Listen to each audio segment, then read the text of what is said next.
Terbongkarnya sindikat pemalsu SIM dan ijazah berawal tertangkapnya Muklis yang menawarkan surat izin mengemudi palsu pada polisi yang menyamar. Setelah itu polisi kemudian mengembangkan kasusnya dengan menangkap Tri yang berperan sebagai pencetak SIM dan ijazah palsu di Kabupaten Pali, Sumatera Selatan. Polisi kemudian menggeledah rumah tersangka dan menyita peralatan pencetakan SIM, ijazah, dan dokumen palsu lainnya.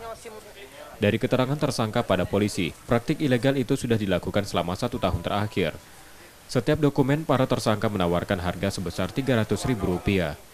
Mereka membuat atau memalsukan ada KTP, ada SIM B2, ada ijazah, malah ada surat kehilangan kepolisian, dan macam-macam dokumen-dokumen yang memang tidak peruntukan dia untuk membuatnya. Sudah berhasil dan awal kita 1 orang dan pengembangan memang kita berhasil mengamankan di daerah Pali, Kabupaten Pali, 1 orang lagi. Semua alat-alatnya juga sudah kita bawa, barang-barang bukti juga sudah bawa.